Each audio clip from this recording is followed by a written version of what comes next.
Every now and then you get a chance to chop it up with a guy named Kobe twice. Mamba mentality. How you doing, buddy? Doing good, doing good. I'm excited. I'm excited, and I appreciate you inviting me on the show, as I always say to people who invite me on to talk about things. Sounds So good. So we had a chance to talk a little bit, and I got a chance to learn a little bit about mindset from you, about how it's important to really just take control of your life. And at the age of 18, you took control of your life by literally starting off in real estate. Talk a little bit about that. yeah, so thank you for that. I mean, one of the things that I always tell people is like I was really always wanting to be in control of my life ever since a very young age, actually. So it was like sophomore year, or yeah, I think it was sophomore year when I first started actually just trying to sell different types of items on Amazon because I never really saw myself working for a company, working for anybody else. So I remember I was going to local book fairs at I think just locally buying books, used books for like 25 cents and then reselling them on Amazon for like $2, $3, right? So I was making a profit and doing that while I was in high school. Didn't really know what I wanted to do as far as which business or industry I wanted to be in until I graduated. And I remember it was like the summer of graduating from high school. I read Rich Dad Poor Dad. It was July of that year, and then everything just kept going back to passive income, right? That was the first time I've ever heard of the phrase passive income. And that absolutely became my goal was how can I go out there and actually grow a passive income stream? And I remember all the research that I did just kept leading back to real estate, right? Real estate investing, all the videos online, all the podcasts, everything about passive income would somehow always lead back to real estate. So I thought, why not go out there and get my real estate license? I didn't have any background in real estate, didn't really know anything about the industry in general.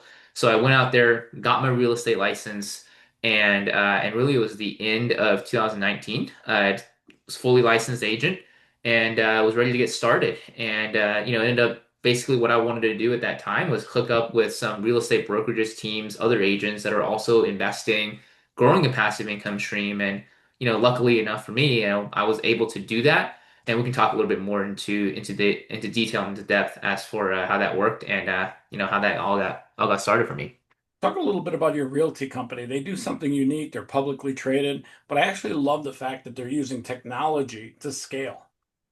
Yeah, absolutely. So, when you get your real estate license, for anybody who out there who don't know this, you have to join a real estate brokerage, right? In order to practice, in order to actually put your license to use. So I remember when I got my license, the first thing that I did was I went online. I went on this forum called Bigger Pockets, and I started asking, what is a good real estate brokerage for my situation, right? I'm 18. I wanted to learn investing. I wanted to learn how to build a passive income stream. And then a gentleman out of Florida, who's a real estate agent, named Charlie. He ended up reaching out What's to up, Charlie?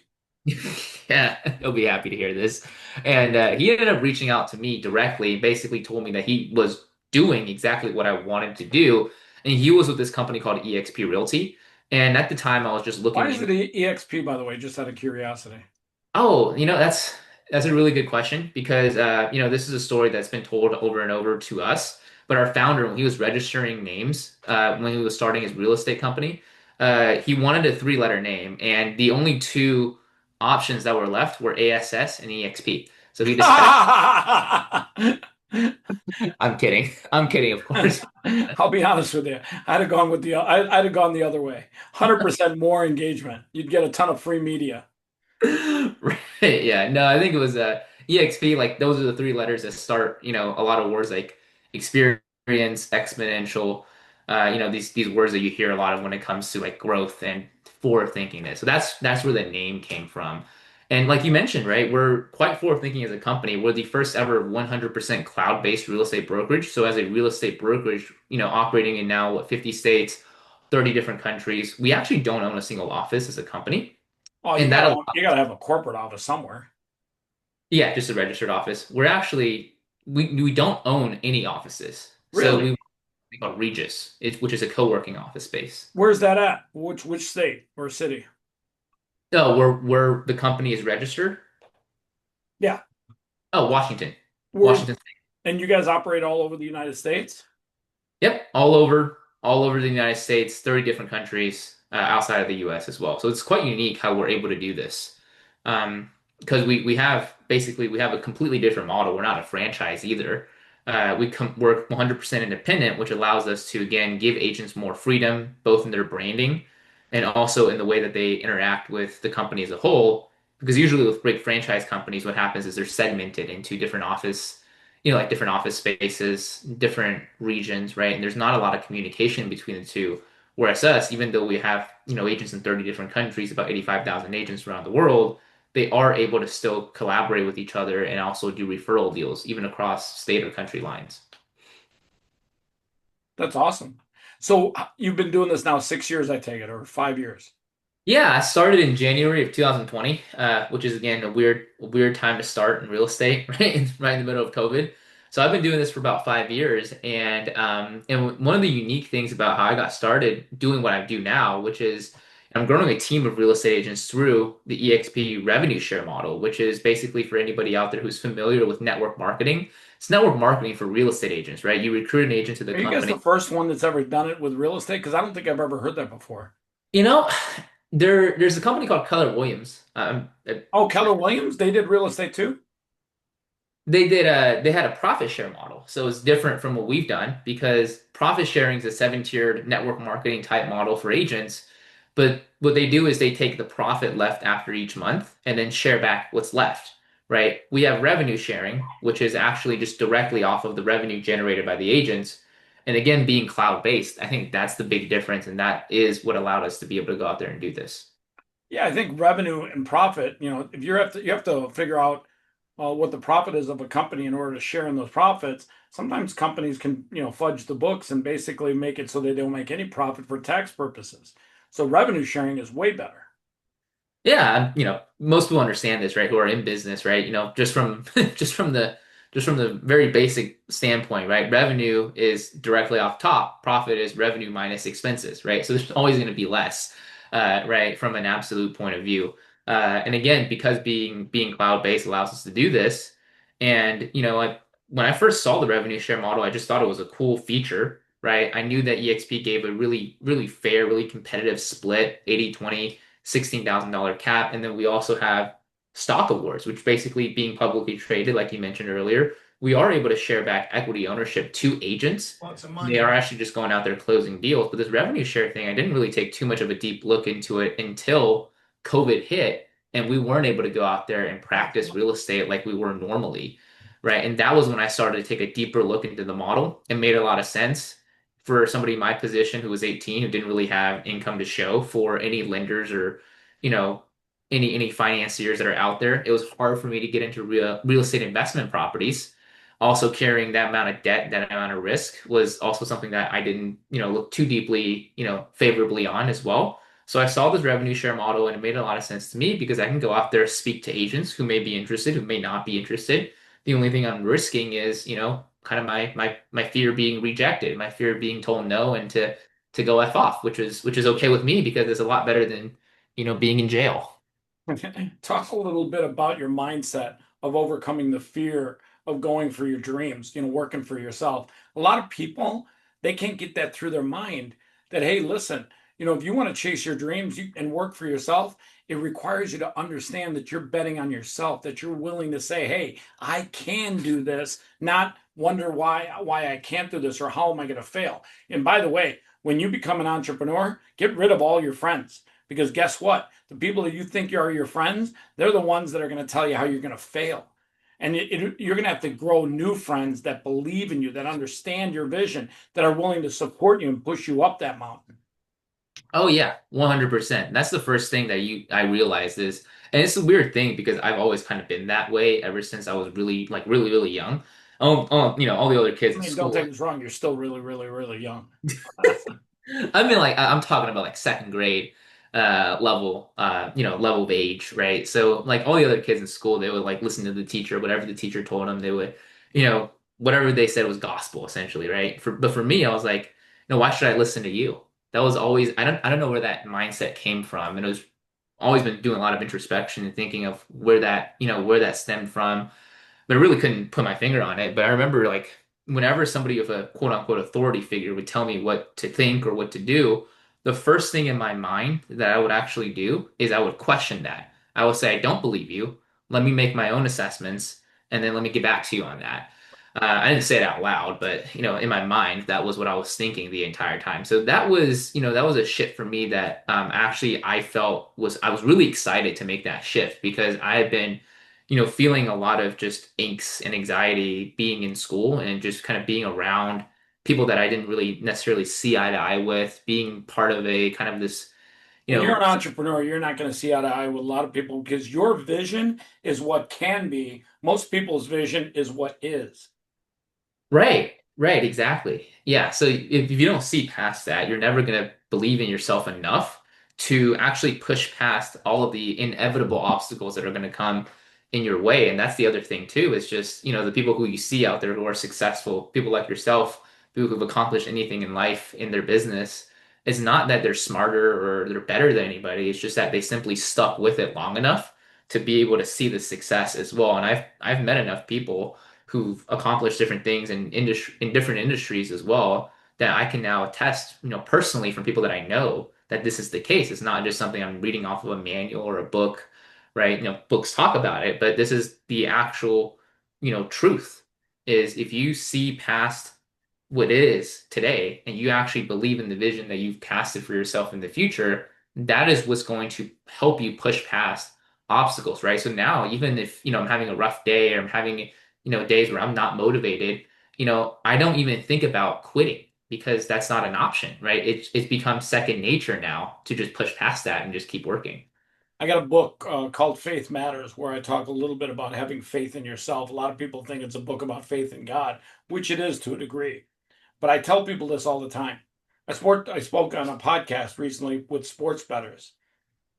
People are more willing to take hard-earned money and bet on a professional sports team than they are to take that same money and bet on themselves. Perfect example. I know people that literally will bet thousands of dollars on sporting events, but they won't take that same money and bet on their health or bet on their business or start a business with that same money. And they always say to themselves, well, I got better odds. I got better odds. And you know what? I tell people this. If you're going to bet on yourself, you have an effect on the outcome. You can literally manage the outcome. That is the best bet you're ever going to make on your life. Better than the lottery, better than sports betting, better than betting on anything else in the world. Bet on yourself first and foremost. You will have a better chance of winning every single time. I'm so glad you said that because that's where people, I don't know where this mindset is coming from, right? Where we're not willing to bet on ourselves when that should be the number one thing that we're betting on, right? You mentioned like not just our business, but also our health, right? Why are people ignoring that piece, right? That's the one thing that carries us, is with us throughout our entire life. So I think that's very, very important for people to start realizing that. And I think that a lot of it comes from just whatever their mind was fed when they were kids, right? Whether that's in school, on the TV, whatever it was, we were told different things for us to subconsciously not believe in ourselves, and we didn't build the defenses around that to actually allow us to really go out there and think for ourselves. Yeah, I couldn't agree with you more. And you talk a little bit about nutrition and health, and people don't realize that without your health, your life changes dramatically. Like, you don't take care of your body, you don't take care of what you put in your mouth. Over time, your life is going to change dramatically. I mean, you look at people like Hulk Hogan, the age of 71, he died from a heart attack. And that's a short life for most men. You want to make it to at least 74, which is the average age of men. And you think to yourself, wow, I've got to take care of myself, not only to live longer and have longevity, but more importantly, so that my life is healthier. So I'm living a great long life. There's a difference between living long and living a great long life. And some people, they smoke a pack of cigarettes and whatever in the last 10, 15 years they're hooked up to an oxygen tank and blah, blah, blah, blah, blah. Well, that's not the life. The last 10 years of my life, that's not what I want. I want to have a good, long, healthy life. And it's Right. that human longevity that's mission critical. Yeah, yeah, absolutely. So, we think about time and money freedom, right? A lot of times in the, social media space, business space, we're coached on how do we get money freedom, right? How do we make sales, go out there and make a lot of money so that we have choices, but then also like systems, right? Passive income. How do we have money freedom? And then the next thing, people need to be thinking about, really, I mean, this might be the first thing people need to be thinking about is your health, right? Do you have the option now that you have time and money to spend that time and money however you want to, right? Because again, like you said, you could be living to 300 years old, but you're, bedridden and unable to move. And what's the point of that? You can have all the money in the world, I mean, you will have all the time in the world at that time. But what's the point of that as well? So that's something that for people to definitely 100% keep in mind is your health and, do you have the option physically to spend the luxuries that you've created? I like to end each conversation with something inspirational. I want you to look into the camera. I want you to tell people something that will get them past their fears in life. Fear is the greatest paralyzer. Fear is what holds people back from living the life that they should be living, the best life that they can. Talk to people a little bit about something inspirational that can get them past their fears and so that they can chase their dreams. This is such a good topic, right? Because I think everybody needs a little bit of motivation somehow in their life. And I want you guys, if you're listening to this, really start thinking seriously about the last time that you've ever made a decision for yourself, right? Whether if that's physically in your life or really just mentally in your mind, right? And for a lot of us, that's not going to be something that happened yesterday.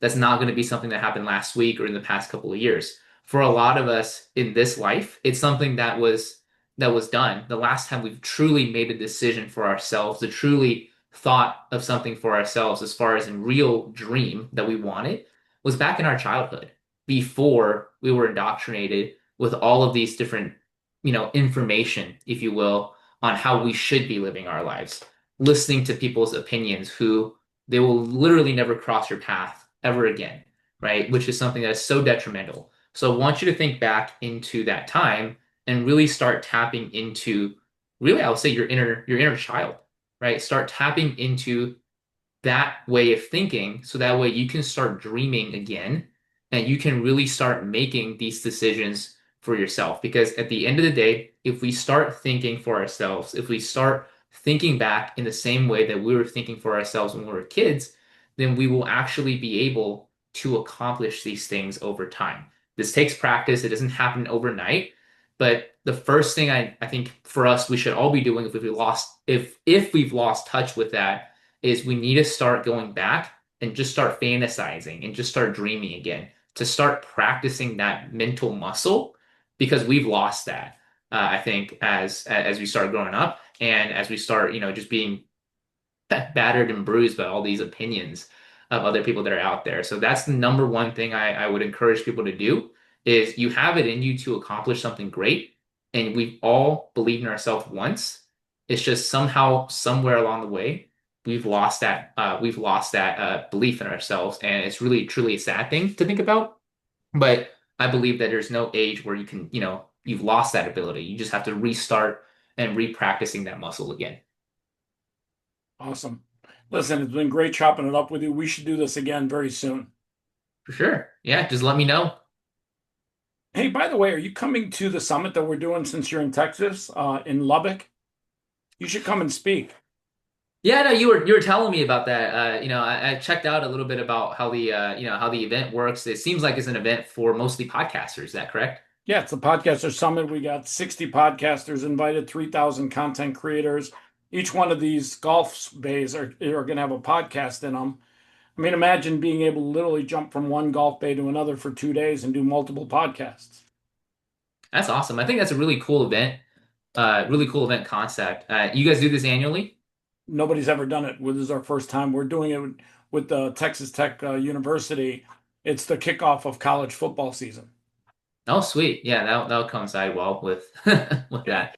we got Yeah. a And lot of people, a lot of good people coming. It's great networking at the very least. when you say speak, do you mean like just being a guest on a podcast, or do you Jump actually? on jump on podcasts and tell your story. Oh, sounds good. Yeah, I don't think I'm going to be making it to that event this year. I've got a few conferences that I got coming up at the end of this year and also out of the country next year as well. But if you guys are doing this annually, please keep me updated. That seems like a really cool event. All right, Kobe, it's been great chopping it up with you. Let's chop it up again soon. Sounds good.